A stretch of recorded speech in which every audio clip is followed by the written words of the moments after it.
Himachal Pradesh Congress committee के महासचिव बंबर ठाकुर ने भाजपा पर लगाए गुंडागर्दी के आरोप। बोले बीजेपी संरक्षण के चलते बिलासपुर में चिट्टा तस्कर सरेआम घूम रहे। हिमाचल की जेलों में बंद कैदियों की बदली तकदीर। जेल में पैसा कमा कर रहे परिवार का भरण पोषण। गेटी में लगी कैदियों द्वारा निर्मित उत्पादों की 4 दिन की प्रदर्शनी। मंडी जिला के प्रसिद्ध पर्यटन स्थल शिकारी देवी में रुक रुक कर हुई बर्फबारी। मार्च 2023 तक बंद रहेंगे शिकारी मंदिर के कपाट। प्रशासन ने लोगों और पर्यटकों से मंदिर न जाने का किया आग्रह।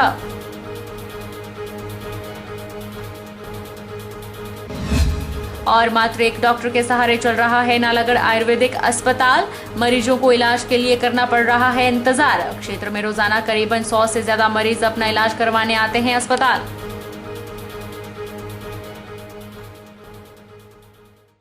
नमस्कार, आप देख रहे हैं एचपी 24x7। मैं हूं जनीशा। हिमाचल प्रदेश कांग्रेस कमेटी के महासचिव और बिलासपुर सदर से कांग्रेस प्रत्याशी बंबर ठाकुर ने कहा है कि भाजपा के शासन में गुंडागर्दी चरम सीमा पर है और उन्हीं के संरक्षण के चलते बिलासपुर में चिट्टा तस्कर सरेआम घूम रहे हैं। उन्होंने ये भी आरोप लगाए हैं कि भाजपा राष्ट्रीय अध्यक्ष जेपी नड्डा के बेटे ने निजी कंपनी के बाउंसरों के माध्यम से उनके बेटे और कार्यकर्ताओं को पिटवाया है। बिलासपुर में आयोजित पत्रकार वार्ता में बंबर ठाकुर ने कहा कि भाजपा के शासन में गुंडागर्दी चरम सीमा पर है और उन्हीं के संरक्षण के चलते बिलासपुर में चिट्टा तस्कर सरेआम घूम रहे हैं। पूरा प्रशासन जेपी नड्डा के इशारों पर काम कर रहा है। अगर उन्हें या उनके परिवार के किसी भी सदस्य को कुछ होता है तो इसकी पूरी जिम्मेवारी डीजीपी हिमाचल प्रदेश और पुलिस प्रशासन बिलासपुर की होगी। उन्होंने कहा कि भाजपा के राष्ट्रीय अध्यक्ष जेपी नड्डा के बेटे ने निजी कंपनी के बाउंसरों के माध्यम से उनके बेटे और कार्यकर्ताओं को पिटवाया है। इस मामले को लेकर पहले एफआईआर दर्ज नहीं की गई है और बाद में आंदोलन हुआ तो एफआईआर दर्ज हुई, लेकिन अभी तक उस मामले को लेकर कोई कार्रवाई नहीं हुई है। वहीं चिट्टे के तस्कर बिलासपुर में सरेआम घूम रहे हैं और कांग्रेस के कार्यकर्ताओं को धमकियां भी दे रहे हैं। इतना ही नहीं, बंबर ठाकुर ने कहा कि भाजपा जीतने के लिए किसी भी हद तक जा सकती है और वे ईवीएम मशीनों के साथ छेड़छाड़ भी कर सकती है। उन्होंने कहा कि ईवीएम मशीनें जहां रखी गई हैं वहां पर मतगणना होने तक जैमर लगाए जाएं। भारतीय जनता पार्टी के शासन में गुंडागर्दी चरम सीमा पे। नड्डा जी के पुत्र ने गावर कंपनी के बाउंसर्स को लेकर के और अन्य गुंडों से मेरे बेटे को और हमारे 3 कार्यकर्ताओं को पिटवाया। एफआईआर तक दर्ज नहीं हुई। आंदोलन करने के बाद एफआईआर दर्ज हुई, लेकिन आज तक कोई कार्रवाई इस पे नहीं हुई है। और जो ईवीएम मशीन्स यहाँ रखी गई हैं उसको लेकर के हमने ये शंका जताई है कि भारतीय जनता पार्टी की सरकार के अंदर कुछ भी संभव है। ये लोग कहते हैं कि किसी भी कीमत पे हम चुनाव जीतेंगे। ये चुनाव जनता में हार चुके हैं। उस कमरे में जैमर लगाए जाएं ताकि वो इंटरनेट व्यवस्था जो है वहां पे ठप की जाए जब तक इसकी काउंटिंग नहीं होती है। तो ये हमारे मुद्दे हैं जिनको लेकर के हमने, और ये जो चिट्टाधारक सरेआम घूम रहे हैं और ये कह रहे हैं कि हम कुचल देंगे, गाड़ी के नीचे कुचल देंगे, उड़ा देंगे कांग्रेसियों को, धमकियां दे रहे हैं। और पुलिस जो है कोई कार्रवाई नहीं करी है, कोई सुरक्षा प्रदान नहीं करी है, मेरी सुरक्षा हटा दी। मेरी और मेरे परिवार के किसी भी सदस्य को कुछ होता है तो उसके सीधे सीधे जिम्मेदार जो है पुलिस प्रशासन बिलासपुर है और डीजीपी पुलिस शिमला है। जेबीटी प्रशिक्षुओं का विरोध जारी है। प्रदेश कार्यकारिणी द्वारा तीसरे दिन भी प्रदेश भर के प्रशिक्षुओं द्वारा अलग अलग जिलों में कक्षाओं का बहिष्कार किया गया। इसी कड़ी में मंगलवार को डाइट मंडी, अभिलाषी और विजय मेमोरियल कॉलेज के सैकड़ों छात्रों ने इस विरोध प्रदर्शन में भाग लिया। जेबीटी प्रशिक्षुओं का कक्षाओं का बहिष्कार जारी है। संघ के प्रदेशाध्यक्ष मोहित ठाकुर ने बताया कि हर दिन आंदोलन में बैठने वाले प्रशिक्षुओं की संख्या बढ़ती जा रही है और प्रदेश भर के सभी कॉलेजों से भी संघ को सहयोग मिल रहा है। उन्होंने कहा कि प्रशासन इस बार संघ को हल्का ना ले, क्योंकि पिछले 4 वर्षों का सौतेले रवैये से सभी जेबीटी प्रशिक्षु इस बार हताश होकर भड़क उठे हैं। उनका कहना है कि एक ओर तो शिक्षा बोर्ड धर्मशाला खुद ही डीएलएड कोर्स करवा रहा है और दूसरी ओर दोगला रवैया अपनाते हुए बीएड डिग्री धारकों को जेबीटी टेट में मान्य कर उनके साथ गलत कर रहा है। इसीलिए जेबीटी संघ द्वारा फिलहाल बोर्ड और शिक्षा विभाग को उपायुक्त मंडी के माध्यम से ज्ञापन देकर गुजारिश की गई है कि अधिसूचना को रद्द किया जाए और प्रदेश के 40,000 प्रशिक्षुओं के साथ न्याय करें। कुछ दिनों हिमाचल एसपी बोर्ड द्वारा जो है नोटिफिकेशन जारी की जाती है टेट की, जिसमें जो है बीएड अभ्यर्थियों को भी एलिजिबल किया जाता है। और इससे पहले भी 2018 में जो है बीएड वालों को एलिजिबल किया जाता है कमीशन के लिए।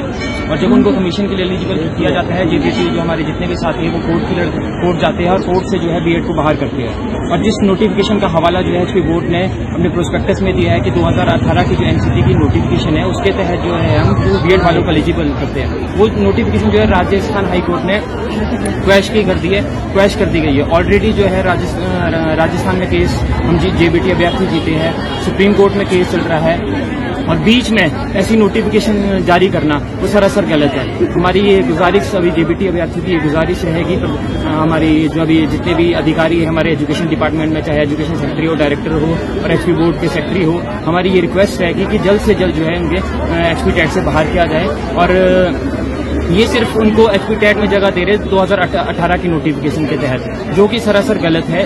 और पिछले कुछ दिन पहले नोटिफिकेशन जारी की जाती है और अभी हमारा जेबीटी का कमीशन होता है, कमीशन होना है जो अभी जिसके लिए पोस्टें निकली है, उसमें भी जो है बीएड वालों को एलिजिबल किया गया है। जब पहले एलिजिबल किया गया था काफी लोगों ने फीस भी दी, जेबीटी की 400 फीस रखी जाती है। और उसके बाद जब बीएड वाले एग्जाम देते हैं, एग्जाम में काफी लोग कट ऑफ को क्रॉस भी करते हैं और उसके बाद जब लास्ट में बीएड वालों को बाहर किया जाता है, वो भी बीएड वालों के साथ गलत है। अभी हिमाचल में विधानसभा चुनावों के लिए 12 नवंबर को मतदान हुआ है, जिसके नतीजे 8 दिसंबर को आएंगे। चंबा जिला में 5 विधानसभा की ईवीएम मशीनों को पॉलिटेक्निक मिलीनियम कॉलेज भद्र में रखा गया है और यहाँ पर 5 विधानसभाओं के अलग अलग स्ट्रॉन्ग रूम बनाए गए हैं। चंबा जिला की 5 विधानसभा के लिए मतदान हुआ है और अब इन सभी 5 विधानसभाओं की ईवीएम मशीनों को पॉलिटेक्निक मिलीनियम कॉलेज भद्रम में रखा गया है। उपायुक्त चंबा दुनीचंद राणा ने कहा कि हर विधानसभा के लिए अलग अलग 5 स्ट्रॉन्ग रूम बनाए गए हैं, जिसको लेकर 3 लेयर में सिक्योरिटी लगाई गई है। साथ ही सीसीटीवी कैमरे के माध्यम से भी नजर रखी जा रही है। एक कंट्रोल रूम इनर सिक्योरिटी के माध्यम से स्थापित किया गया है। आउटर साइड में एक सीसीटीवी की फुटेज को देखने के लिए व्यवस्था की गई है। राजनीतिक पार्टी के प्रतिनिधि वहां जाकर इसे देख सकते हैं।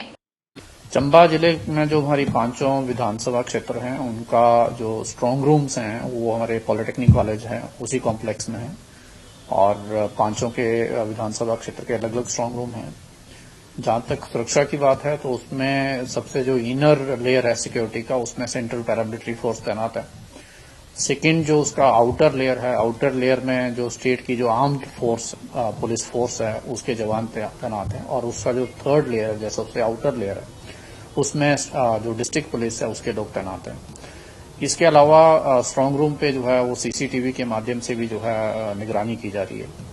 एक कंट्रोल रूम वहां पे जो इनर लेयर है उसमें स्थापित किया गया है, जिसमें एक हमारे गजेटेड ऑफिसर हैं और दूसरे ऑफिशियल्स हैं जो उसको कंटिन्यूसली देख रहे हैं। जो सीसीटीवी है उसकी फुटेज जो है वो एक और आउटर कवर में रखी गई है, जहां पे पॉलिटिकल पार्टीज के जो रिप्रेजेंटेटिव्स हैं वो वहां जाके उसको देख सकते हैं। अगर वो रहना चाहें वहां पे तो वो रह भी सकते हैं। और मैं भी स्ट्रांग रूम में लगातार विजिट करूंगा। कल भी मैं वहां पे गया था और किसी तरह की कोई सुरक्षा की कोई चिंता की आवश्यकता नहीं है। लगभग 200 जवान जो हमारे अलग अलग फोर्सेस के हैं। बता दें कि चंबा जिला की 5 विधानसभा सीटों पर 24 उम्मीदवार अपनी किस्मत आजमा रहे हैं, जिनकी किस्मत का फैसला मतदाताओं ने ईवीएम मशीन में बंद कर दिया है। नतीजे 8 दिसंबर को आएंगे। हालांकि राजनीतिक दल भी अपने अपने तरीके से इन ईवीएम मशीनों के बाहर बैठ सकते हैं। उनके बैठने की व्यवस्था भी प्रशासन द्वारा की गई है। अतिरिक्त पुलिस अधीक्षक सोलन अजय कुमार राणा ने जानकारी दी है कि सोलन क्षेत्र की ईवीएम मशीनें स्ट्रॉन्ग रूम में सुरक्षा के बीच में हैं। स्ट्रॉन्ग रूम के बाहर त्रिस्तरीय सुरक्षा व्यवस्था की गई है, जिसमें पैरामिलिट्री स्टाफ सहित 3 सुरक्षा घेरे बनाए गए हैं, जहां परिंदा भी पर नहीं मार सकता है। जब से ये ईवीएम जमा हुई है, इसको 3 लेयर सिक्योरिटी में रखा गया है। जो 3 कॉर्डन है वो इनर कॉर्डन है, मिडल कॉर्डन है और आउटर कॉर्डन है। इनर कॉर्डन जो है वो central armed paramilitary forces CAPF जो कि ITBP है उसके द्वारा करा जा रहा है। मिडल कॉर्डन जो है हमारी बटालियन की फोर्स कर रही है और आउटर कॉर्डन वो डिस्ट्रिक्ट की फोर्स कर रही है। ये तीनों कॉर्डन 24/7 लगातार चल रहे हैं और ये तब तक चलेंगे जब तक काउंटिंग नहीं होगी। कितने जवान तैनात हैं? लगभग 60 जवान एक स्ट्रॉन्ग रूम में तैनात हैं।